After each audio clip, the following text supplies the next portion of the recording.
Wah, saya tahu nih semangat menunggu apa nih. Ini dua orang yang selalu ditunggu-tunggu meskipun di posisi yang berbeda. Yang satu ditunggu-tunggu oleh jurnalis bahkan jam 2 pagi atau jam 3 pagi. Ya, ini adalah sesi yang menarik karena kita akan membahas tentang bagaimana apakah memang betul di pemerintahan Presiden Prabowo Subianto itu penegakan hukum sudah dilakukan secara konsisten karena ini masuk dalam satu dari asta-cita Presiden Prabowo. Janjinya gimana? Dan tidak tanggung-tanggung, saya bangga banget nih bisa mengundang dua narasumber yang luar biasa. Yang pertama, dan ini jarang-jarang loh teman-teman, ini adalah Ketua Komisi Pemberantasan Korupsi Republik Indonesia, Bapak Setio Budianto. Tuh kan Pak Setio ditunggu sama Millennial Agency, dan tentu saja kalian yang tiap tahun hadir di Indonesia Millennial Agency Summit, yang tahun ini jadinya Indonesia Summit, dia adalah speaker tetap kesayangan kita semua, jurnalis senior dan juga pendiri Narasi, Najwa Shihab. Silakan Pak Setio dan Najwa, silakan.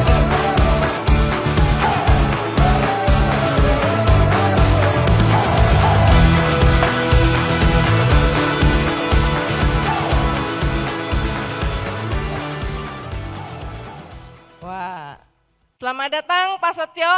Ini tamu baru di Indonesia Summit State Visionary Leader by IDN Times. Kalau Najwa ini teman kita, bestie. Jadi Pak Setio, gimana sih kalau ketua KPK itu tidurnya berapa jam Pak sehari? Biar nggak langsung serius. Pastinya waktunya istirahat. Istirahat Saatnya ya. bangun gitu. Tapi soalnya ini menyampaikan curhat dari wartawan KPK Pak. Apa Kurang tidur terutama kalau KPK lagi habis melakukan OTT. Ya, yang penting sehat. Yang penting sehat ya.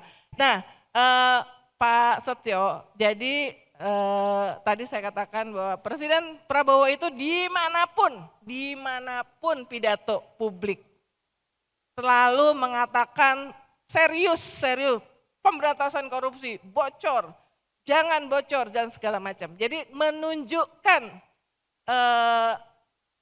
niat seriusan. Menurut KPK serius nggak? Serius dong. Oke. Gitu. Tapi Ya, KPK masih independen kan Pak terhadap eksekutif? Masih independen kan terhadap eksekutif? Ya, sesuai dengan Undang-Undang 19 itu kan KPK berada di rumpun eksekutif, di bawah rumpun eksekutif tapi independen. Oke. Gitu. Tapi kalau melakukan OTT nggak koordinasi sama istana kan? Saya aja nggak dikasih tahu. Oh jadi ketua KPK kalau tim di bawah mau melakukan OTT belum tentu tahu ya? Iya. Oke. Nah kalau gitu apa yang sudah dilakukan oleh KPK untuk mendukung asta-cita di bidang penegakan hukum terutama pemberantasan korupsi? Ya itu kan ada di asta-cita poin ke-7 ya, tentang pencegahan dan pemberantasan tindak pidana korupsi. Dari program itu pemerintah punya program-program prioritas. Tahu saya ada 11 program prioritas ya, mulai dari makan bergizi gratis sampai kemudian swasembada pangan. Ya, ada sekolah rakyat, ada sekolah Garuda, ada pengobatan gratis, kemudian ada pembangunan bendungan dan banyak lagi. Nah, program-program itulah yang menjadi perhatian kajian oleh Komisi Pemberantasan Korupsi untuk melakukan ya bisa dikatakan koordinasi untuk bisa mengkaji, mengantisipasi adanya penyalahgunaan, penyimpangan, dan permasalahan yang merupakan potensi adanya tindak pidana korupsi. Oke, nah ini kalau dari data IDN Times ya, evaluasi kinerja semester 1 KPK 2025, KPK sudah melakukan OTT, operasi tangkap tangan 5 kali dari Januari sampai 23 Agustus 2025. Apakah ini bisa disebut prestasi oleh KPK atau justru ini menunjukkan kondisi korupsi di Indonesia makin mengkhawatirkan? Ini pertanyaannya luar biasa semua ya. Kita beri aplaus dulu lah biar semangat untuk Kak Uni ini ya. Pertanyaannya dalam, tajam, dan langsung to the point. Itu belum dari, itu baru dari saya Pak, belum dari yang di sebelah saya. Nanti beliau nanya saya juga. Jadi gini, OTT itu hanya bagian dari sebuah instrumen kegiatan pemberantasan korupsi. Kalau kami bilang apakah kemudian itu prestasi atau justru menunjukkan masih ada perilaku korupsi di lingkungan masyarakat, dua-duanya iya. Gitu. Kami berusaha melakukan pemberantasan itu dengan 3 cara pastinya. Ada pendidikan, ada pencegahan, ada penindakan. Ya. Karena ada penindakan dan mendapatkan informasi dari masyarakat, data, dokumen, maka kami olah dan lahirlah sebuah kegiatan yang namanya tindakan penyelidikan atau orang sering sebut dengan terminologi OTT. Ya. Nah, kira-kira seperti itu. Dengan adanya OTT memastikan bahwa masih ada perilaku korupsi di lingkungan penyelenggara negara, di masyarakat, dimanapun tempat ada kegiatan-kegiatan aktivitas pemerintahan. Dan OTT itu juga sebagai pintu masuk. Seringkali bahwa dengan kegiatan OTT melahirkan ada perkara-perkara baru. Ada pengungkapan perkara baru yang berasal dari OTT. Jadi istilahnya pengembangan penyidikan. Ya. Nah, dari pengembangan penyidikan muncullah kegiatan yang lain. Oh, ada informasi, ada hasil pemeriksaan yang berkembang ke sana kemari. Gitu. Jadi sekali lagi ya ini sebuah instrumen saja buat kami. Ya. Seperti itu. Mungkin karena sudah ngomong pengembangan, mungkin kita pakai kasus yang terbaru, rangkaian OTT terhadap mantan Wakil Menteri Tenaga Kerja Immanuel Ebenezer. Itu juga bagian dari pengembangan atau memang dari awal KPK menargetkan dia gitu? Ini sebenarnya saya harus menyampaikan secara hati-hati ya. Ya, silakan. Karena perkaranya masih dalam proses penyidikan. Belum tuntas, belum masuk pada tahap persidangan. Jadi mohon maaf mungkin saya tidak akan menyampaikan secara detail. Ya. Saya hanya menyampaikan apa yang sudah mungkin terpublikasi. Jadi ini bagian daripada OTT. Gitu. Ya.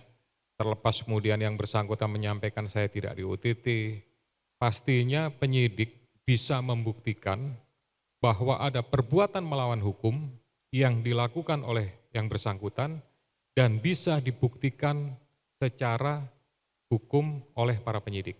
Oke. Ya, karena apa? Seorang tersangka punya hak untuk tidak mengaku. Seorang tersangka punya hak untuk berbohong. Silahkan, itu haknya dia. Gitu.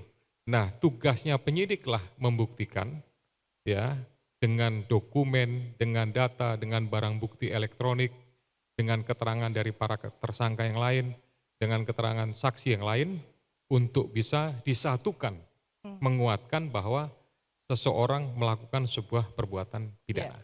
Oke, satu lagi Pak, satu lagi. Karena ini agak beda dibandingkan dengan KPK sebelumnya. Kali ini saat expose OTT, KPK menampilkan barang bukti yang luar biasa wah yang bikin kita semua kaget. Ya, ada 7 motor termasuk motor mewah, 15 mobil termasuk mobil sport yang pintunya 2. Biasanya KPK tuh enggak segitunya. Nah, sehingga ada yang mengatakan, wah KPK lagi pengen saingan sama Kejaksaan Agung nih yang public expose naruh duit triliunan di depan. Gimana tuh, kok agak beda? Enggak lah gitu, itu hanya ingin memperjelas saja gitu. Jadi kalau kemudian dianggap bahwa mau show of force atau apapun seperti itu, enggak. Enggak ya? Sama sekali tidak ada. Kami hanya ingin menyampaikan kepada masyarakat melalui media bahwa hasil dari kegiatan OTT itu ada seperti itu. Oke. Satu lagi, kebetulan tempatnya terbatas. Oh, gitu. Okay. Jadi kan harusnya tempat itu biasa. Apanya? Tempat apa yang terbatas? Tempat parkir. Oh, tempat parkir. Iya. Okay. Mobilnya kan banyak. Mobilnya gitu. banyak. Motornya banyak. Okay. Dia diparkir di lobi belakang. Gitu. Nah, kalau ditempatkan di situ, itu kan kebetulan mau diputar. Nah, makanya sekalian disampaikan, bisa dilihat daripada kemudian merepotkan para awak media, wartawan yang harus pergi ke belakang. Lebih baik kami saja yang ke depan, silahkan diambil gambarnya dan dilihat, setelah itu nanti kita atur lagi gitu. Makanya ada yang langsung dipindahkan ke luar, ke tempat lain. Karena memang dari sisi posisi tempat kurang memungkinkan. Oh oke, jadi gitu teman-teman cerita di balik layarnya. Nah Najwa, Nana, pertanyaan basic dulu. Kamu merasa bahwa Astacita ke-7 ini sudah dilakukan dengan on the right path nggak di pemerintahan Presiden Prabowo? Saya melihat 10 bulan terakhir, wajah penegakan hukum kita itu wajah ganda. Wajah ganda Pak Ketua KPK. Ya, 10 bulan terakhir itu ganda. Di satu sisi ada keberanian, di sisi lain muncul keraguan. Saya akan kasih beberapa contoh. Kejaksaan misalnya, terlihat sangat berani menyentuh kasus yang jumlahnya fantastis triliunan. Dan ini ratusan triliun. Dan ini langkah yang menurut saya perlu diapresiasi karena selama ini publik melihat kasus-kasus besar yang nilai kerugiannya tinggi pasti tidak akan berani disentuh. Tapi ada juga kritikan serius untuk kejaksaan. Misalnya soal akurasi nilai kerugian pada satu tindak pidana korupsi. Ada juga kemudian dugaan kriminalisasi. Jadi ada persoalan-persoalan itu. Karena ada ketua KPK, mari bicara KPK. Apresiasinya. Santai aja Pak, santai nyender nggak apa-apa, nyender nggak apa-apa. Contoh wajah ganda. Apresiasinya adalah KPK mulai bertaring lagi, alhamdulillah. Kita tepuk tangan dong buat KPK, biar semangat. Biar semangat. Siapa tahu bentar lagi ada yang lebih tinggi pangkatnya dari Wamenaker yang kena ya. Setelah sekian lama rasanya mati suri, KPK mulai ada taringnya. Tetapi saya merasa publik tidak akan cukup puas dengan 1, 2, 3, 4, 5 OTT. Apalagi kalau dibungkus ada suzonnya. Wah ini KPK ini karena takut kalah awu nih sama kejaksaan. Jadi kemudian harus menunjukkan taringnya. Dan kemudian ada pertanyaan, nanti akan bisa kita lihat apakah akan konsisten memenuhi ruang itu atau hanya pada momen-momen tertentu. Satu lagi, tadi Mbak Uni juga sudah sempat bilang, di setiap pidato presiden itu selalu ada pernyataan soal penegakan hukum. Yang terakhir misalnya, kalau teman-teman ingat di pidato kenegaraan 15 Agustus. Spesifik kemudian Presiden Prabowo memperingatkan, hey Jenderal TNI, Jenderal Polisi yang jadi backing, hati-hati saya akan tindak bergerak atas nama rakyat. Jadi pernyataan tegas Presiden soal backing-backingan itu diberikan. Dan itu berulang kali. Tapi mari lihat penerapannya di lapangan teman-teman.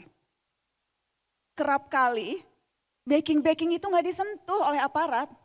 Tetap yang jadi korban atau yang dikorbankan, petaninya atau middleman-nya, orang-orang kecilnya. Dan itu wajah gandanya menurut saya.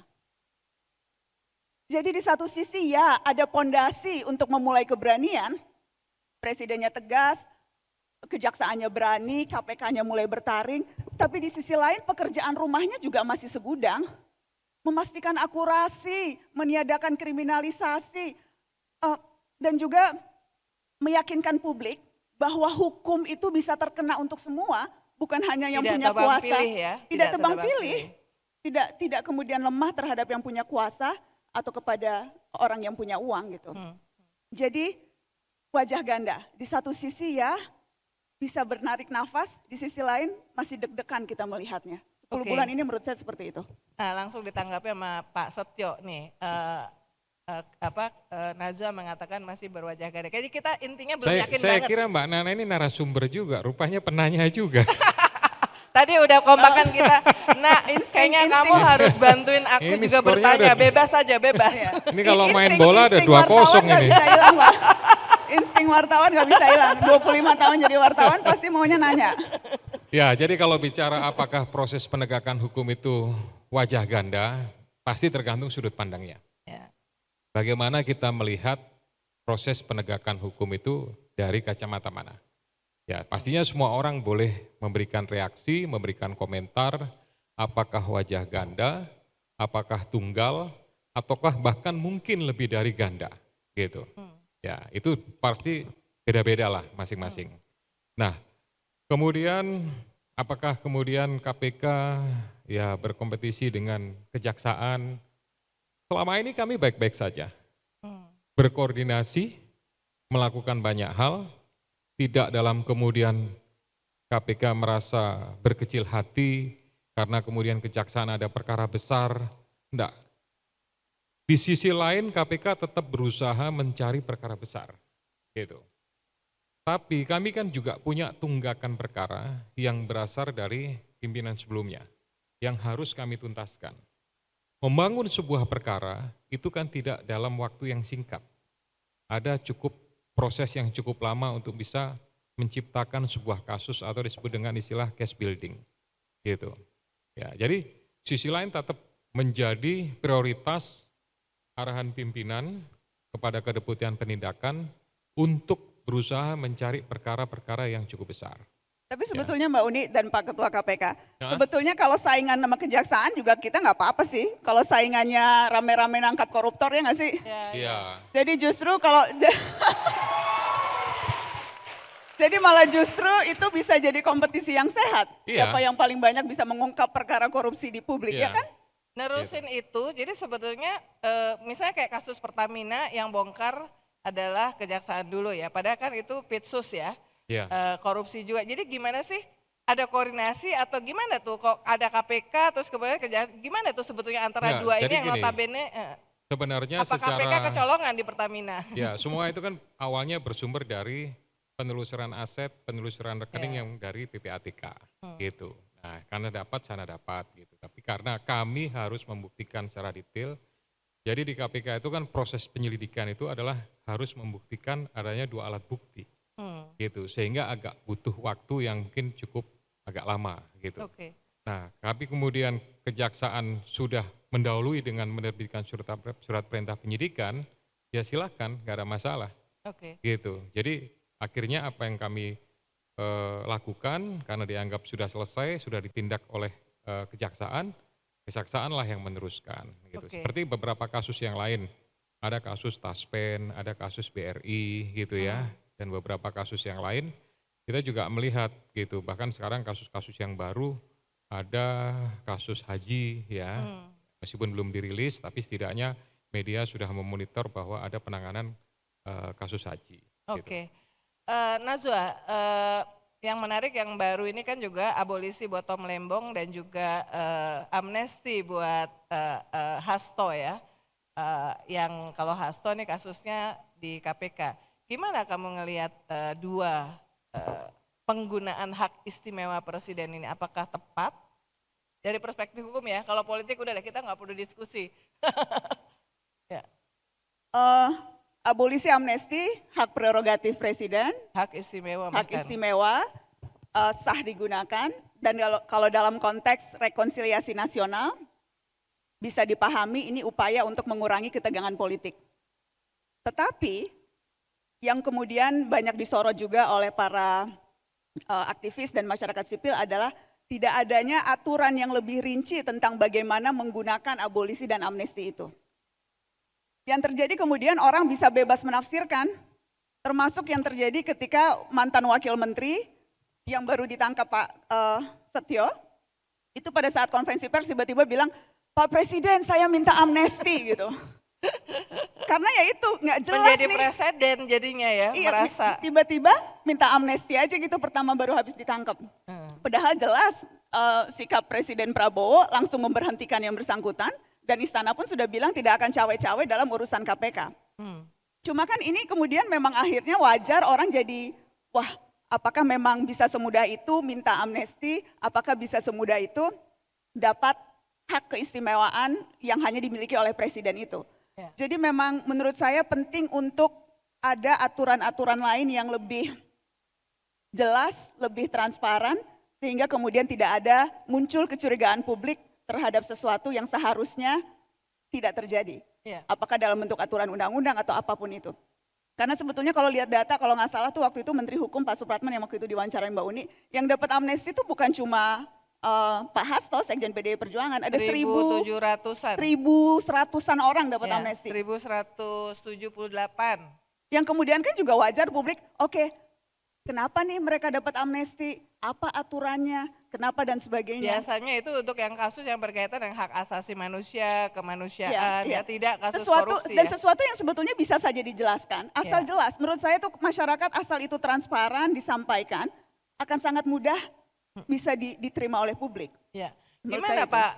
Pak Setio melihat amnesti terhadap Hasto ini? Apakah KPK merasa kerja keras luar biasa untuk mengungkap kasus ini yang tidak gampang ya? Karena kan sebenarnya kita media udah mengcover tanda-tandanya kayak bertahun-tahun sebelumnya, kemudian KPK bisa masuk, kemudian bisa sampai di proses peradilan, tahu-tahu udah selesai aja karena amnesti. Gimana? Ya sebenarnya pekerjaannya sudah selesai. Dari proses penyidikan, kemudian dilimpahkan, pemeriksaan di persidangan, kemudian ada vonis tingkat pengadilan negeri sudah selesai sebenarnya. Meskipun belum inkrah sampai kepada putusan terakhir ya. Iya, Gitu. belum inkrah. Nah, kami melihatnya karena Presiden menggunakan hak prerogatifnya, ya kami ini kan penegak hukum harus patuh hukum dong. Gitu. Nggak boleh melanggar hukum. Apa yang menjadi ketetapan, apa yang sudah disuarakan oleh beliau, maka ya kami laksanakan. Sehingga malam itu juga begitu kepresnya keluar, kami langsung keluarkan. Oke, Gitu. jadi sebelum mengambil keputusan itu apakah KPK diinformasikan oleh pihak Presiden? Oh tidak, kami hanya mendapatkan informasi melalui media saja. Jadi jumpa pers pada tanggal 30 Juli oleh Wakil Ketua DPR dan Menteri Hukum, Wakil Ketua DPR Pak Dasko, Menteri Hukum, baru di situ KPK tahu bahwa ada terinformasi hanya melalui media, kemudian malamnya itu kalau tidak salah ada salah satu dirjen di Kementerian Hukum yang mengantarkan keputusan Presiden. Itu yang merasa tersinggung nggak KPK? Kenapa? Merasa tersinggung nggak KPK? Ya sulit untuk diungkapkan lah. sulit untuk diungkapkan. Oke, nah Najwa, pemberantasan korupsi ini, korupsi itu sudah, jadi ini yang seringkali dikatakan lah, korupsi katanya sudah menjadi budaya ya. Dan kasus terakhir yang dilakukan oleh KPK, rangkaian OTT itu makin menunjukkan budaya korupsi berjamaah. Ya, nah, ini kan yang sudah diumumkan KPK kan baru 11 ya Pak Setio ya, tapi mungkin tidak berhenti sampai di sini saja ya. Dan kementerian ini memang kayaknya dari masa ke masa selalu ada kasusnya gitu ya. Menurut Najwa, karena kamu banyak menekuni ya isu ini, apa yang menjadi problem paling krusial di pemberantasan korupsi ini? Saya mau bilang gini Mbak, rule of law itu terkadang hanya seringkali disempitkan, hanya soal, ini soal penerapan pasal-pasal atau soal penegakan aturan atau soal perilaku aparat atau perilaku siapapun begitu ya, terdakwa, tersangka atau siapapun yang melakukan tindak pidana. Tetapi pengalaman saya meliput kasus korupsi 25 tahun, rule of law itu tuh soal kehidupan kita sehari-hari. Kaitannya itu soal harga pangan, soal apakah kita bisa dapat pekerjaan atau enggak, soal harga beras. Karena rule of law penegakan hukum itu modal pembangunan, fondasi untuk kita sejahtera. Ada beberapa contoh misalnya, kalau bicara investasi, pemerintah sekarang kan selalu bilang target pertumbuhan ekonominya 8%. Tetapi kalau hukumnya nggak jelas, kalau pengusahanya harus berurusan dengan izin yang berbelit-belit, kalau diperas oleh pungli, ya modalnya nggak akan masuk, investasi nggak akan masuk, dan itu artinya kesempatan kita untuk dapat pekerjaan menjadi hilang dan terbatas. Itu baru satu. Soal persaingan usaha misalnya, kita tahu ada kartel, kita tahu ada monopoli harga. Kalau hukumnya nggak tegak, persaingan bisnis yang curang, itu dampaknya langsung ke kita, harga berasnya jadi aneh, jadi mahal. Kita jadi sulit mendapatkan bahan-bahan pokok. Itu real, itu contoh bagaimana rule of law itu berpengaruh sampai ke perut kita. Soal perlindungan hukum misalnya. Kalau hak pekerja tidak terlindungi, kalau kemudian pengusahanya selalu takut karena diancam atau ada pungli-pungli gitu, biaya ekonomi untuk menghasilkan satu produk atau jasa akan mahal. Karena kita akan sibuk memastikan bagaimana cari jalan belakang atau sibuk bertahan hidup sampai menjadi tidak produktif. Soal sengketa bisnis, aku sering banget tuh liputan sengketa bisnis bertahun-tahun mandek di pengadilan. Itu yang bikin biaya untuk memproduksi itu jadi mahal. Menjadi tidak kompetitif. Ini udah diketok palu sama hakim pun udah menang nih. Tetap aja susah dieksekusi terkadang putusan-putusan sengketa bisnis itu. Jadi rule of law itu bukan hanya omongan di atas, bukan hanya OTT, bukan hanya apapun. Rule of law itu menyangkut kita semua, menyangkut perut kita karena semuanya turunannya.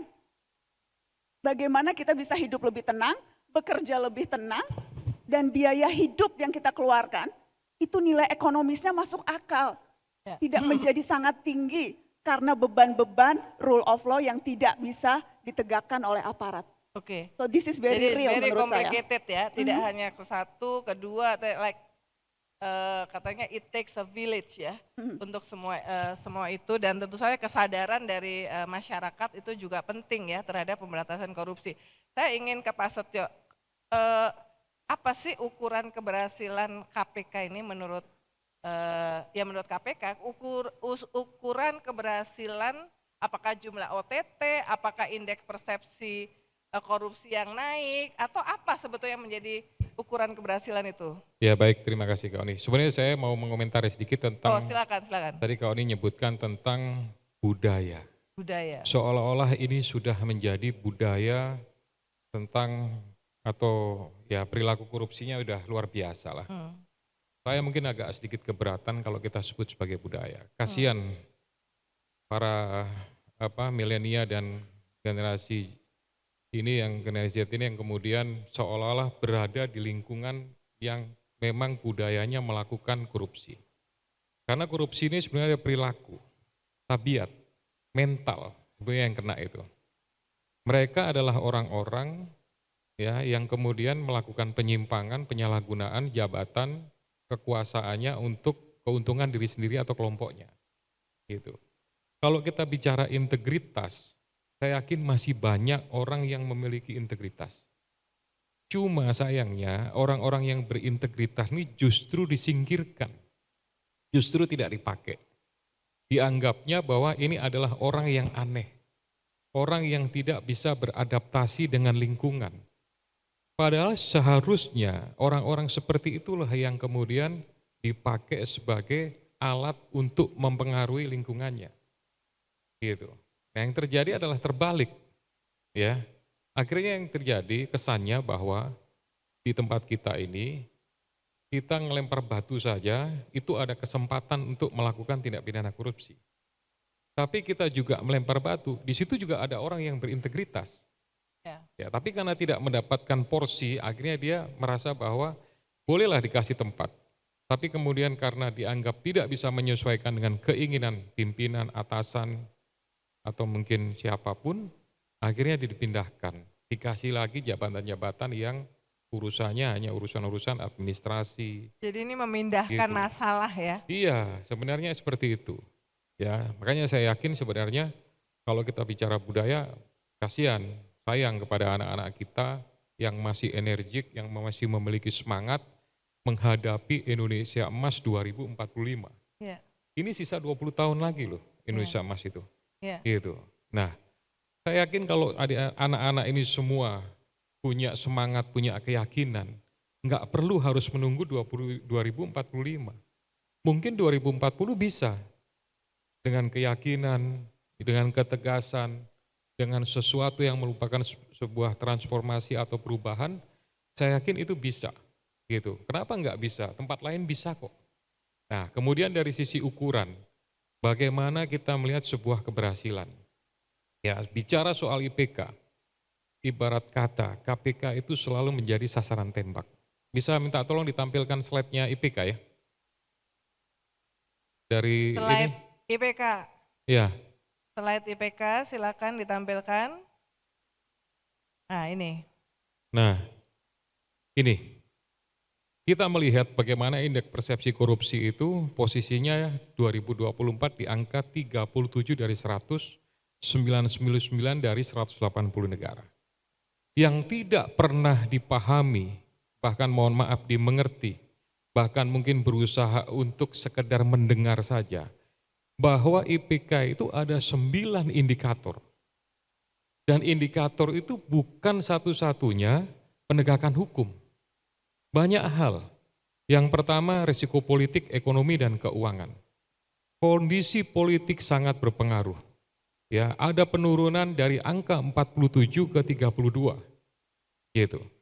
Kemudian yang turun lagi, itu adalah risiko korupsi, artinya perilaku korupsi masih masif, kemudian hak atas kekayaan intelektual. Jadi kalau misalkan masih banyak barang bajakan, sekarang ribut lagi tentang royalti lagu, gitu ya.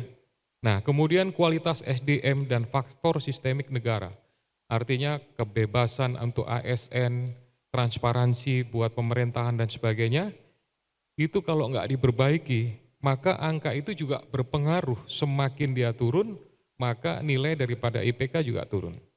Kemudian satu lagi prinsip-prinsip demokrasi. Dalam pemilu, apakah sudah jujur dan adil? Apakah proses pemilu sudah dilaksanakan sesuai dengan aturan? Jadi bukan hanya satu-satunya penegakan hukum, tetapi begitu launching dari Transparansi Internasional Indonesia menyampaikan penilaian atau skor IPK, seolah-olah ini semua tanggung jawab KPK. Nggak masalah, saya terima, gitu. Karena Komisi Pemberantasan Korupsi dalam rangka melakukan pemberantasan, melakukan kegiatan pendidikan, pencegahan, dan juga penindakan. Gitu. Ya. Tapi semua kementerian lembaga, pemerintah daerah, dan semua masyarakat punya peran serta dalam rangka menjaga IPK, bahkan berusaha meningkatkan, memperbaiki supaya skornya menjadi baik. Kalau semua misalkan tidak ada kepedulian, tak acuh, membiarkan saja apa yang terjadi di lingkungannya. Pelayanan publik misalkan ada suap, ada pungli dibiarkan, bahkan ikut terlibat di dalamnya. Maka itu menjadi bagian ya perilaku yang mendukung bahkan terlibat dalam proses-proses terjadinya perilaku korupsi. Kemudian masalah IPK ini karena dilakukan scoringnya oleh luar negeri, oleh satu NGO yang ada di luar, ya banyak pelayanan publik perizinan ya terhadap masyarakat atau orang-orang asing. Nah, mereka lapornya bukan kemudian kepada inspektorat, bukan kepada kejaksaan, bukan kepada kepolisian, tapi lapornya kepada kedutaan besarnya, dan itulah yang diinformasikan ke luar negeri. Makanya ada muncul perkara RPTKA, gitu, tenaga kerja asing. Nah, itulah kondisinya. Mari saya berharap bahwa indikator ini kita jaga semua, bahkan mohon ditingkatkan, sehingga IPK kita jangan sampai kalah. Malaysia itu sudah 40, Vietnam itu, Malaysia itu sudah 50, Vietnam 40, ya. Singapura apalagi sudah di atas 80. Ya. Ini biar tetap di sini. Terima kasih Pak Setio. Kita tepuk tangan dulu biar semangat nih. Pak Setio. Ini biar di sini. Najwa. Jadi kalau kita lihat yang turun ini ya, risiko politik ya. Risiko politik, ekonomi, keuangan, prinsip-prinsip demokrasi. Risiko korupsi, haki, kualitas SDM, faktor sistemik negara, kemudian prinsip-prinsip demokrasi. Menarik ini sebetulnya tiga-tiganya. Ya. Kamu punya Kalau ada yang naik juga skornya enggak terlalu banyak peningkatannya, 37 ke 39. Gimana gitu. nih Nak? Sebelum ke situ Mbak Uni, tadi kan pertanyaan Mbak Uni ke Pak Setio kan soal KPI, sukses atau tidak. Tapi aku yakin kan nggak mungkin ya menilai diri sendiri gitu kan Pak. Jadi biar aku aja yang nilai Mbak. Iya, boleh silakan. Mari melihat KPK hari ini mumpung ada ketua KPK-nya. Dan saya juga bawa data nih Pak. Walaupun bukan data indeks persepsi korupsi. Oke, kita mulai dari persepsi. Survei indikator politik April 2024 itu menunjukkan tingkat kepercayaan masyarakat kepada KPK itu terus menurun, jauh dari KPK yang dulu. hanya sekitar 14% yang bilang sangat percaya. KPK ini nomor 7 di bawah Kejaksaan, di bawah Polri, bahkan di bawah Mahkamah Konstitusi. Ada sih yang lebih rendah dari KPK, tapi rasanya bukan prestasi. Yang lebih rendah dari KPK itu DPR dan partai politik. Ya, always. Ya itu. Dulu KPK selalu nomor 1. Nomor 1 dan rasanya miris lembaga anti rasuah kebanggaan kita dari dulu, sekarang saingannya sama 2 institusi yang paling kencang dikritik, ya kan? Ya. Jadi bukan prestasi itu berada di bawah di lebih tinggi dari DPR dan partai politik. Itu yang pertama. Yang kedua kemudian banyak yang menganalisa penyebabnya ya karena revisi Undang-Undang KPK, yang membuat KPK, tadi Pak Setio sudah bilang, sekarang KPK itu di bawah rumpun eksekutif, pegawainya pun ASN. Dan tadi walaupun Pak Setio bilang kita tetap independen, rasa-rasanya publik melihat KPK tidak sebebas dulu dengan posisinya yang sekarang. Itu data yang kedua. Kemudian oke deh, kita nggak hanya bicara persepsi, kita bicara kinerja dengan ukuran yang jelas. Aku punya data, Transparansi Internasional bikin assessment. Assessmentnya itu Anti-Corruption Agency Assessment.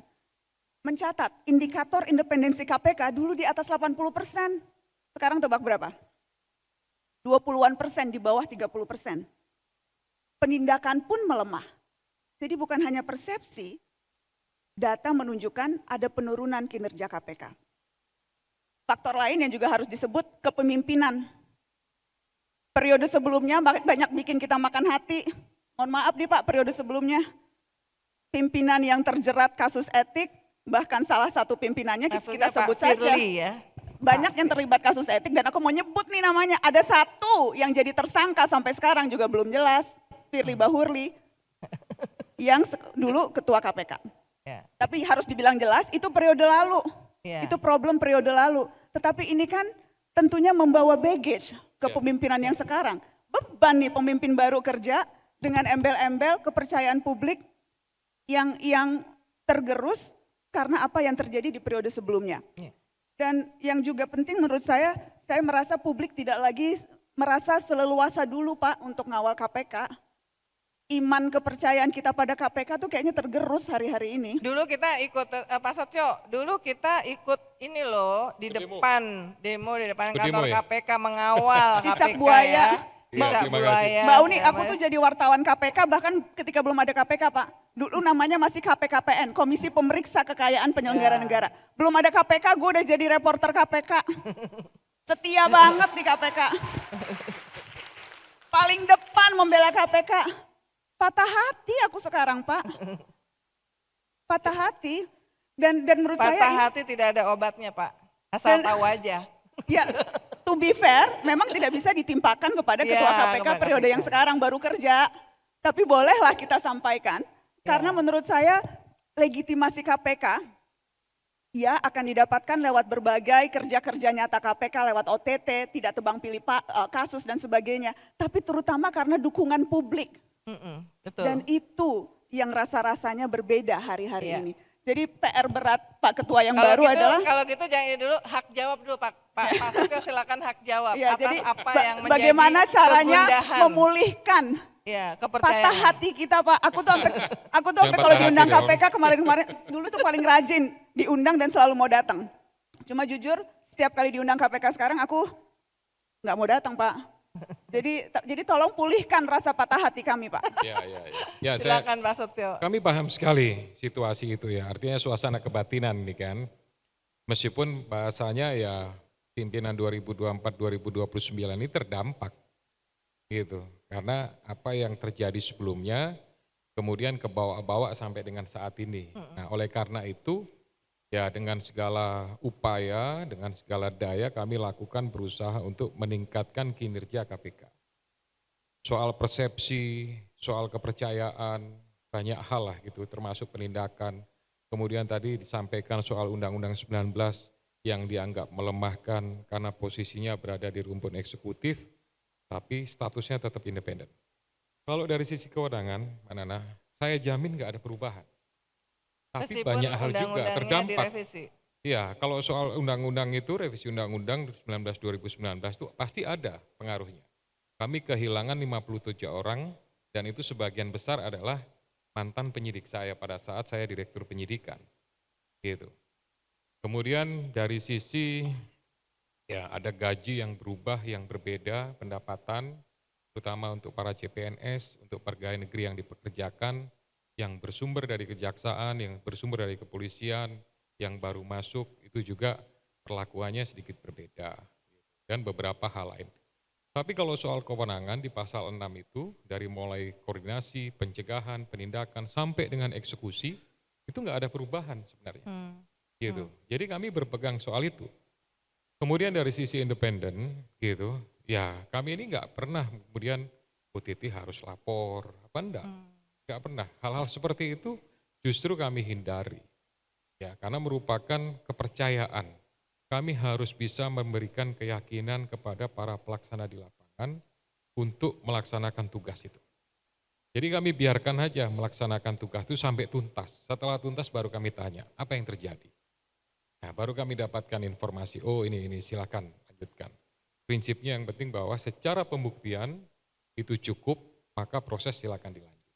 Gitu. Makanya kemarin ketika amnesti kepada Hasto, statement KPK adalah menguatkan bahwa Hasto itu bersalah, ya kan? Ya, kan amnesti itu statusnya kan pengampunan. Ya, pengampunan itu kan dikasihani. Ya. Bukan penghapusan. Ya. Itu kan cara KPK untuk menyampaikan kepada publik. Karena terus terang pribadi pas saya ngerasa, wah KPK harus nurut aja nih, nggak bisa protes aja nih. Sudah proses. Ya, sudah berproses. Gitu. Padahal sebelumnya KPK udah mau banding kan, kita juga mendengar KPK ya, posisinya kan banding, udah mau tapi banding, tidak ya. tuntas gitu. Karena akhirnya batal karena itu. Oke. Ya. Satu lagi ke Pak Setio ya, ini ada ada target ya. Selain OTT, KPK juga punya target diantaranya mengejar DPO dan mengembalikan dana. Saat ini masih ada 5 DPO. Dan KPK baru mengembalikan dana 500 miliar. Apa sebenarnya yang jadi kendala KPK di semester awal 2025 ini? Soal DPO, pastinya terus kami lakukan upaya-upaya, ya beberapa DPO itu ada di dalam negeri, ada juga yang di luar negeri. Seperti yang untuk sekarang sedang berproses di Singapura, dalam upaya untuk bisa dilakukan ekstradisi. Itu adalah bagian upaya yang terus dikerjakan oleh KPK, bekerja sama dengan pemerintah, di situ ada Kementerian Hukum, ada Kejaksaan dan ada Kepolisian. Gitu. Prosesnya selalu kami monitor. Oke. Ya, termasuk juga beberapa DPO yang statusnya ada di beberapa tempat atau negara lain. Itu kami juga berusaha untuk mencari cara melakukan ya pendekatan antara pemerintah ke pemerintah, antara penegak hukum ke penegak hukum untuk bisa melakukan proses mengembalikan para tersangka tersebut ke negara Indonesia. Oke, satu aja nak yang saya ingin tanya ke kamu dari yang tadi ya, prinsip-prinsip demokrasi ternyata yang turun berkontribusi terhadap indeks persepsi korupsi. Kamu merasa emang demokrasi kita menurun apa gimana? Saya mau jawab itu dengan kasih contoh yang hari ini lagi rame ketika polisi bilang nggak boleh live TikTok pada saat demo. Emang turun ya? Tanda-tanda. Oke, saya mau bilang gini, demo itu hak warga. Demo itu hak warga. Kekhawatiran bahwa pelajar ikut-ikutan karena iming-iming hadiah di TikTok, ya itu masuk akal. Karena mereka rawan dijadikan masa instan, dan kalau ada kerusuhan, yang paling rentan jadi korban. Jadi ya, perlindungan terhadap anak itu perlu. Tapi mari jujur, ketika publik merekam dan menyiarkan secara live, itu rasanya cara paling ampuh untuk memastikan tidak ada kesewenang-wenangan aparat. Ada banyak tindak kekerasan yang dilakukan aparat yang bisa dibongkar karena ada rekaman HP dari masyarakat. Jadi perlindungan perlu, ya setuju. Menjaga ketertiban luar biasa perlu. Tetapi aturan jangan justru membatasi hak warga untuk mengawasi. Karena dalam demokrasi, demo itu bukan cuma siapa yang berteriak di jalan, Tapi soal bagaimana negara lewat aparatnya memperlakukan warganya, apakah adil dan manusiawi. Jadi kamera publik harusnya jadi cermin, bukan justru malah dihindari dan membuat publik tidak bisa melihat secara lebih jernih. Itu yang saya mau katakan, Mbak Uni. Kalau begini terus ya akan khawatir indeks IPK apa segala macam turun gara-gara ada hal seperti ini ya misalnya. Oke, sekarang waktunya untuk para pembicara menerima pertanyaan dari teman-teman future leaders. Langsung standby di belakang mic, sebutkan nama dan langsung satu pertanyaan ditujukan kepada siapa. Silakan di sini yang paling depan, Mbaknya silakan. Selamat sore, saya Vika dari Bogor. Saya tukang jamu dan ibu rumah tangga, Pak, yang juga patah hati seperti Mbak Nana. Sebelumnya sebagai ketua KPK itu kan jabatan uji nyali ya Pak ya, karena Bapak akan diiringi oleh doa-doa baik masyarakat yang pengen Bapak sehat dan selamat dan berhasil tentunya menangkap koruptor. Tapi di sisi lain jabatan Bapak juga diiringi kutukan dunia akhirat dari masyarakat, Pak. Pertanyaannya, seberapa pede Bapak di masa jabatan Bapak bisa menangkap tidak hanya ikan kecil, tapi ikan kakap. Terima kasih. Oke, terima kasih. Biar siksak. Yang satu yang paling depan silakan. Ya, mic-nya. Kalau gitu yang nomor 2 dari sini dulu. Silakan. Sambil mic-nya di sana silakan. Silakan. Baik, terima kasih. Selamat sore Bu Uni, Mbak Nana dan juga Pak Setio. Saya Alawi, saya ingin bertanya kepada Bapak Setio, mungkin nanti dari Mbak Nana bisa menambahkan. Pak, saya teringat oleh salah satu ungkapan yang disampaikan oleh mantan Ketua BPK yaitu Bapak Billy Judono yang mengatakan Billy Judono ya? Betul. Apa tuh? Kalau ingin menyapu, maka gunakan sapu yang bersih. Pertanyaannya, menurut Bapak, apa indikator atau kriteria dari sapu yang bersih tersebut dan perwujudan apa yang sudah dilakukan oleh KPK terhadap atau wujud dari sapu yang bersih itu seperti apa? Oke. Kemudian satu aja cukup karena yang ngantri banyak. Silakan yang tadi udah bisa. Tes. Oke, perkenalkan nama saya Rahman Okpriangga dari komunitas DPD Jakarta. Pertanyaan saya mungkin langsung buat kedua narasumber kita, Bapak dan Ibu yang terhormat. Mbak Nana, bagaimana saran Mbak Nana kepada kami anak-anak muda dan masyarakat menjadi salah satu jurnalis mungkin Mbak, sekarang kan banyak media-media TV yang dibungkam lah terhadap pergerakan dari masyarakat kita nih. Tolong Mbak berikan kami saran bagaimana kami bisa membuat dan menyebarkan berita secara baik, di mana kita bisa melawan para anggota-anggota legislatif yang sekarang berwenang-wenang membuat statement. Pertanyaan yang bagus tapi susah banget ini. Jadi saya udah. Satu lagi sampai Pak, di situ satu lagi aja. Kak. Jadi spesifiknya buat anggota DPR atau buat anggota dewan semuanya lah Mbak gitu. Satu lagi Pak Setio, Pak dari OTT kemarin itu ada istri dari salah satu pegawai KPK yang suaminya ketangkap Pak. Berarti kan ini menandakan bahwa ilmu yang diterapkan KPK itu lemah Pak. Bagaimana bisa badan yang kita harapkan itu anggotanya bahkan suaminya atau keluarganya itu malah menjadi tersangka KPK Pak. Tadi Bapak bilang bahwa ingin memberikan edukasi kepada masyarakat. Masyarakat yang mana Pak? Orang anggota Bapak aja kebobolan keluarganya gitu. Pak, udah cukup dulu. 2 ya. Oke, siap, terima kasih. Saya kasih kesempatan satu lagi supaya nanti nggak kelupaan di narasumber. Silakan Mbak, langsung. Oke, perkenalkan nama saya Grace dan pertanyaannya singkat saja. Di negara kita ini masih banyak yang berkata kalau keadilan kita itu masih kurang Pak. Buat Pak Setio, apakah emang ya harus viral dulu baru ada keadilan? Or should we say that we have to be viral first so we can get justice? Terima kasih. Sabar dulu langsung Pak Setio jawab dulu. Atau mau dikumpulin semua? Ya jawab dulu aja biar nggak lupa. Apakah memang harus viral dulu baru ada justice? Jadi kasus viral dulu baru kemudian ditangani. Ya, silakan Pak Setio dulu lalu Najwa. no viral, no justice. Ya, baik, terima kasih yang pertama tadi. Ya, saya kira apa yang kami lakukan, kita berusaha sekali lagi untuk penanganan kasus itu tidak hanya yang besar. Kalau nanti yang besar semua, yang sedang siapa yang mau nangani? Gitu. Jadi semua kasus yang dalam proses penyelidikan terungkap pasti akan kami tangani. Gitu. Itu menentukan bahwa kami juga tidak tebang pilih.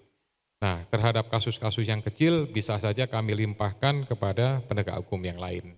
Gitu. Kemudian ya itu merupakan doa ya, saya kira terima kasih, mudah-mudahan kami bisa amanah melaksanakan tugas-tugas ini dengan baik. Nah, kriteria daripada sapu yang bersih ya, ini tentu ukurannya bahwa para penegak hukum itu bisa menjalankan tugasnya sebaik mungkin dengan berintegritas, bisa bertanggung jawab, akuntabel dan transparan. Nah, yang agak sulit itu kan agak ya mungkin transparansi inilah yang harusnya bisa disampaikan. Bagaimana penanganan kasus itu secara terbuka, ya ada berapa tersangka, berapa banyak, masyarakat boleh tahu, masyarakat boleh bertanya, itu yang paling penting. Sehingga nanti mereka bisa menjadi sebuah penegak hukum atau sebagai alat yang disebut dengan sapu tadi menjadi sapu yang bersih. Nah, kemudian bagaimana dengan istri pegawai? Gitu. Nah, istri pegawai. Ini sepertinya mungkin yang bertanya belum menikah. Gitu. Sudah menikah belum? Sudah. Nah, saya yakin tidak semua urusan laki-laki diketahui istri. Benar tidak? Saya yakin tidak semua urusan laki-laki diketahui sama istri.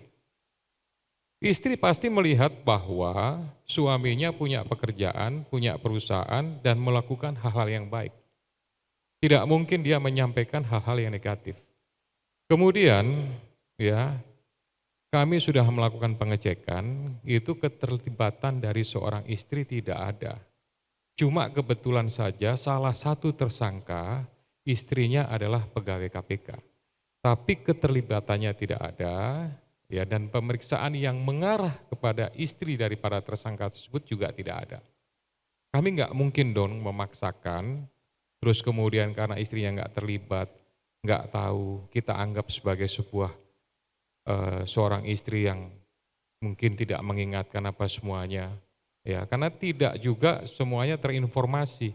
Taunya suaminya adalah pekerja, punya perusahaan swasta atau biro jasa yang mengurusi kegiatan pemberian lisensi atau sertifikasi kompetensi K3, gitu.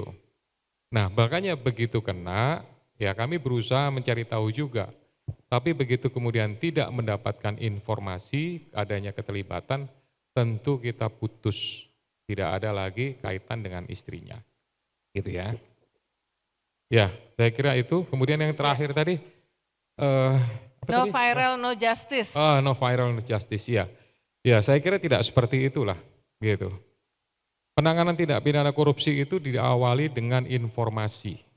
Informasi itulah yang kemudian diolah, dikaji, ditentukan muatannya apakah bisa ditingkatkan ke tahap selanjutnya. Dan itu harus kami pertanggungjawabkan.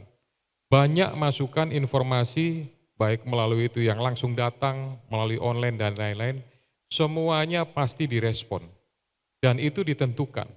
Ya, apakah ini laporan memang kewenangan KPK, apakah ini laporan kurang data, ataukah memang sama sekali sifatnya hanya sekedar laporan apa adanya. Semuanya kami respon. Ya, silahkan aja dicoba. Bisa melalui datang langsung atau melalui saluran ada 198, melalui online, itu bisa semuanya. Gitu. Nanti pasti akan ada follow up-nya. Laporan Bapak sudah kami terima, tindak lanjutnya seperti ini. Kalau kurang data pasti diminta, atau kalau memang perlu hadir, diminta untuk hadir, atau paling tidak melalui sambungan telepon. Gitu. Jadi tidak perlu harus viral dulu, baru ada proses penegakan hukum. Baik, tepuk tangan untuk Pak Setio. Narjo, silakan. Viralitas seharusnya tidak jadi syarat keadilan. Itu yang harus terus-menerus ditekankan. Viralitas bukan syarat dapat keadilan. Tapi ya bagaimana ya? Karena rasa-rasanya memang penegakan hukum kerap kali reaktif. Ada banyak sekali contoh bagaimana kasus baru dapat perhatian setelah ramai. Atau bagaimana kasus besar yang tadinya penanganannya dianggap tidak mencerminkan rasa keadilan, setelah tekanan publik baru kemudian hukumannya ditambah. Ingat kasus Harvey Muiz? Pengadilan pertama tuh memvonis 6 tahun kalau nggak salah, 6 tahun 6 bulan. Publik marah, kecewa, rame sekali di media sosial, ada tagar keadilan untuk Indonesia. Tidak tahu apakah karena itu, tapi saya curiga karena itu pengadilan tinggi kemudian menambah hukumannya jadi 20 tahun.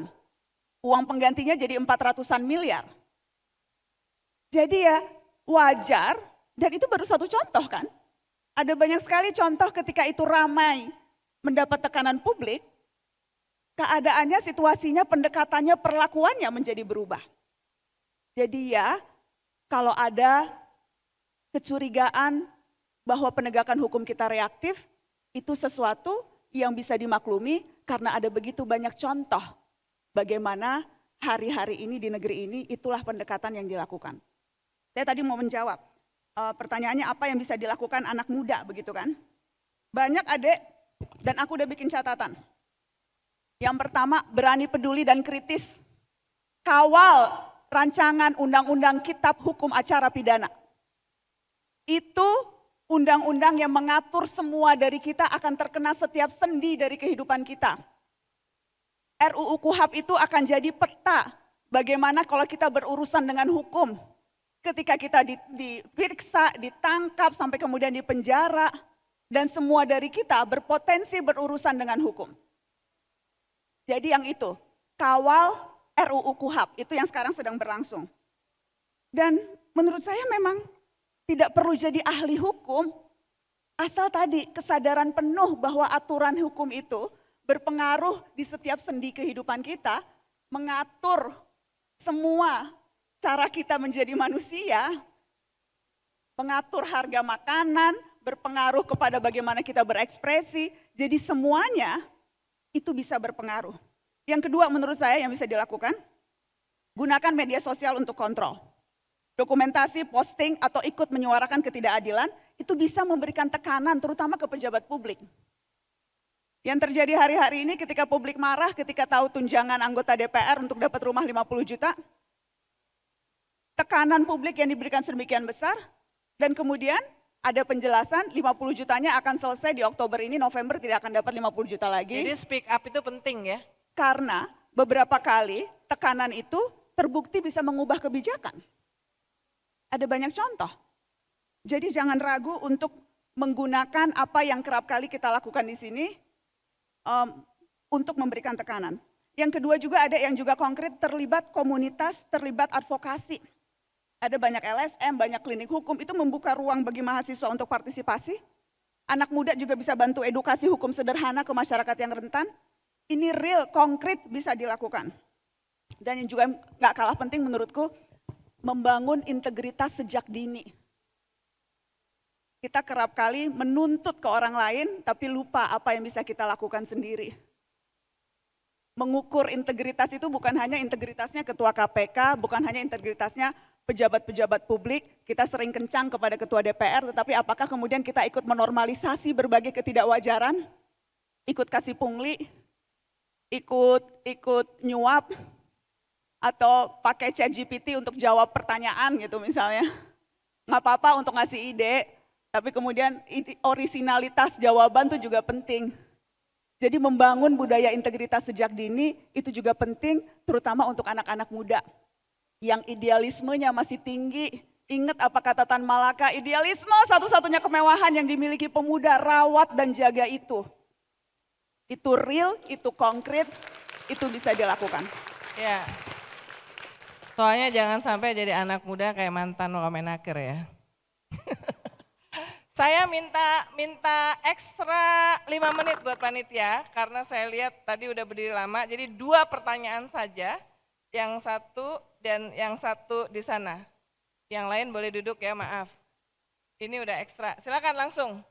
Baik, terima kasih. Sebelumnya perkenalkan, nama saya Yosep Tegar dari Universitas Multimedia Nusantara. Dan Di sini saya ingin memberikan apresiasi kepada Pak Setio, terutama telah bekerja keras dalam memberantas korupsi di Indonesia. Kita berikan tepuk tangan dulu untuk Pak Setio. Pas banget topik hari ini tentang strategi pemberantasan korupsi. Nah, kayaknya kalau masalah strategi pemberantasan korupsi itu udah dibahas dari saya kecil sampai saya mahasiswa, masih berulang kasusnya sama dan ya tidak ada perubahan. Bahkan sampai ada yang bilang kalau korupsi itu hanya bisa diberantas kalau para pelakunya dikenai hukuman mati. Nah, saya ingin bertanya kepada Pak Setio, selaku pelaku dari lembaga pemerintahan dan juga kepada Mbak Nana sebagai warga sipil, kenapa hukuman mati tidak dapat diterapkan di Indonesia, terutama kepada para koruptor, dan juga seberapa mungkin hukuman mati dilakukan di masa yang akan mendatang. Terima kasih. Baik, terima kasih. Menarik pertanyaannya, silakan terakhir. Perkenalkan, nama saya Akil, saya mahasiswa jurnalistik Universitas Indonesia. Kebetulan sekarang lagi magang di IDN Times sebagai reporter. Pertanyaan saya kepada Bapak Setio, tadi kan Bapak selalu menyinggung tentang independensi KPK, bahwa ya KPK tetap independen. Pertanyaannya, apa jaminan Pak Setio selama masa kepemimpinan Pak Setio ini menjadi ketua KPK bahwa KPK memang betul-betul tetap independen, sedangkan posisinya KPK berada di bawah lembaga eksekutif. Nah, yang kedua kepada Mbak Nana sendiri, saya ingin sekali Mbak Nana memberikan saya sebuah masukan karena saya sekarang menekuni bidang jurnalistik. Tolong yakinkan saya untuk tetap berada di jalur ini untuk terus meningkatkan demokrasi yang tiap tahunnya terus tergerus. Terima kasih. Sabar. Tarik napas dulu coba. Coba tarik napas dulu. Bersemangat. Tarik nafas pelan-pelan. Nah. Oke. Sampai saya enggak dengar lu ngomong apa. Oke, jadi ini terutama supaya dia ingin dapat semangat supaya tetap bisa tetap di jalur jurnalistik. Oke, kali ini yang jawab Najwa dulu, nanti kemudian terakhir Pak Ketua. Silakan Najwa. Untuk jurnalis muda, saya senang banget kalau ada jurnalis yang tetap akan setia dengan profesi ini dan bangga akan profesinya. Karena saya merasa fungsi jurnalis hari-hari ini, Mbak Uni juga pasti menyetujui, malah justru semakin krusial. Di era tsunami informasi, di era ketika publik terkadang sulit membedakan mana yang sampah, mana yang fakta. Di era semua orang bisa membuat konten sendiri dan menyebarkannya ke publik, dan kemudian sulit dibedakan, justru pekerjaan jurnalis yang taat verifikasi, yang melakukan tugas-tugasnya lewat kode etik, yang betul-betul setia pada proses-proses sebagai wartawan, itu menjadi semakin penting. Karena saya percaya informasi berkualitas itu kunci. Informasi itu yang akan bisa membantu publik untuk mengambil tindakan, menentukan keberpihakan, memastikan apapun pilihan-pilihan mereka dalam hidup supaya bisa lebih berkualitas. Jadi tanggung jawab kepada jurnalis untuk memastikan mereka dapat asupan informasi yang berkualitas. Dan itu kebanggaan profesi yang rasa-rasanya semakin lama semakin justru dibutuhkan. Jadi jangan khawatir, ada insya Allah akan istiqomah jadi jurnalis terus, dan semoga lebih banyak lagi anak-anak muda yang juga melihat dan melirik profesi ini sebagai pilihan mereka untuk mengabdi, untuk publik dan untuk republik.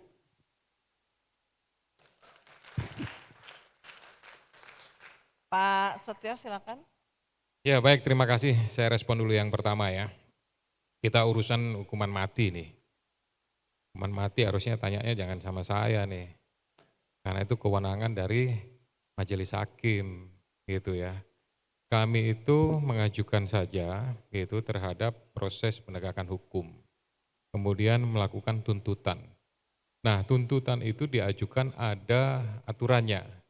Ya, ada peraturan di internal kami yang membahas tentang hukuman yang didakwakan kepada para terdakwa. Gitu. Ukurannya ada. berdasarkan pertimbangan apakah ini merugikan. Kemudian selama proses persidangan berbelit-belit tidak, ya, jujur enggak, bisa sebagai justice kolaborator enggak, atau berbagai macam pertimbangan. Ya, nah selama ini tentu dikaitkan dengan kasusnya. Kasus-kasus yang bisa diterapkan hukuman mati untuk perkara korupsi itu adalah kasus yang berkaitan dengan bencana alam. Nah, sementara ini belum ada, gitu. Kemudian masalah strategi pemberantasan korupsi ini bisa dikatakan sebenarnya sudah dari dulu sampai dengan sekarang, ya, sudah banyak melakukan upaya. Sistem sudah ada perbaikan, ya. Bicara masalah integritas, orangnya sudah gak banyak yang berintegritas.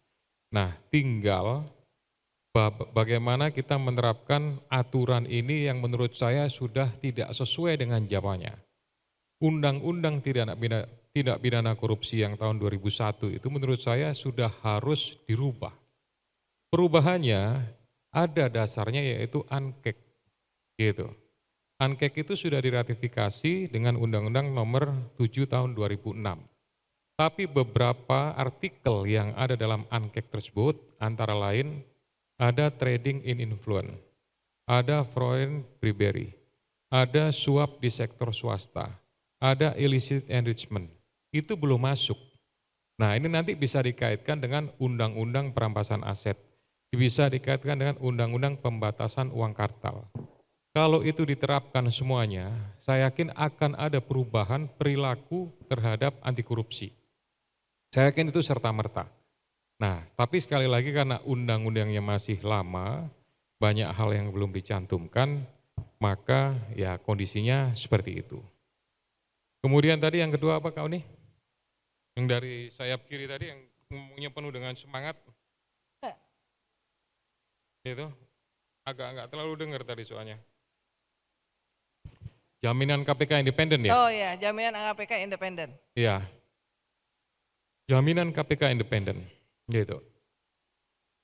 Kami ini memang dipilih oleh Komisi 3, tapi melalui pansel.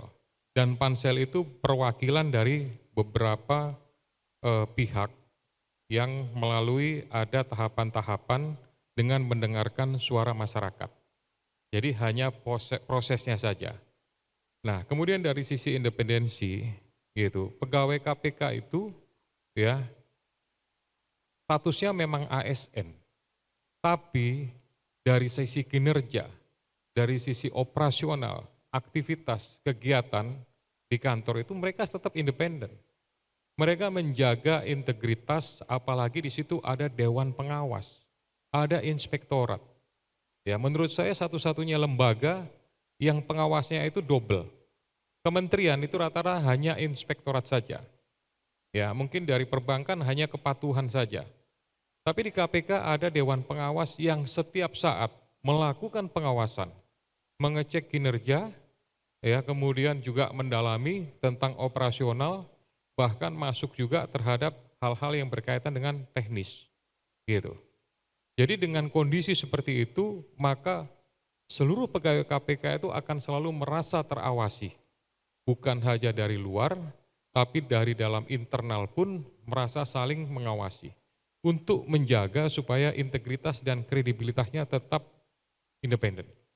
Ya, jadi kalau soal pegawai, saya yakin ya seperti tadi mungkin ada yang istrinya ternyata suaminya terlibat gitu. Saya yakin itu tidak bisa dijadikan sebagai sebuah pembenaran bahwa kemudian lengah dan lain-lain, tapi itu adalah mungkin masalah rumah tangga ya.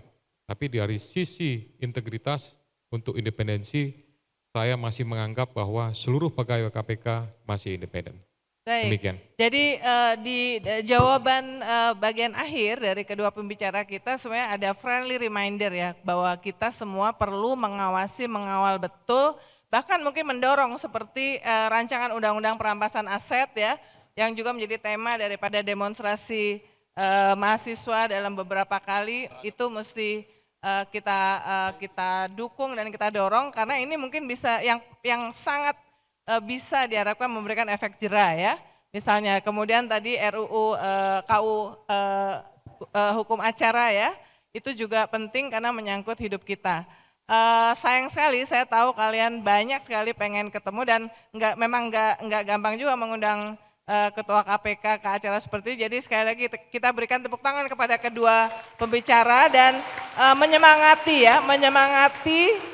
agar momentum baik yang sudah ditunjukkan oleh KPK hari-hari ini betul-betul bisa dijaga sehingga kita semuanya terutama Najwa nggak patah hati lagi ya, bisa diobati. Jadi nggak benar bahwa patah hati itu tidak ada obatnya, tapi ternyata bisa diobati dengan kinerja KPK yang makin kinclong, ya kan? Luar biasa. Baik, itu tadi akhir daripada diskusi kita dan terima kasih sekali lagi kepada Ketua KPK Pak Setio dan Najwa Shihab. Saya kembalikan ke MC, silakan. Tepuk tangan yang paling semangatnya luar biasa sekali di sesi kita yang ke-7. Terima kasih banyak sekali lagi kami ucapkan untuk moderator kita Ibu Uni Lubis, terima kasih. Dan untuk kedua narasumber yang sangat luar biasa kita berikan tepuk tangan sekali lagi yang paling meriah Future Leaders. Dan mohon untuk selanjutnya kami persilakan Ibu Uni Lubis untuk memberikan token of appreciations kepada yang pertama Ketua Komisi Pemberantasan Korupsi KPK Bapak Setio Budianto. Kami persilakan, mohon berkenan Bapak untuk menerima token of appreciations. Terima kasih telah menyempatkan waktunya untuk bisa berjumpa secara langsung dengan future leaders ya yang hadir di sini. Baik, terima kasih banyak dan untuk selanjutnya seseorang yang sangat-sangat saya idolakan, Najwa Shihab, tepuk tangannya luar biasa sekali, jurnalis dan founder Narasi. Terima kasih banyak Mbak Najwa. Dan setelahnya mohon tetap di tempat untuk berfoto bersama. Kembali kami mengundang Bapak Setio untuk dapat bergabung berfoto bersama.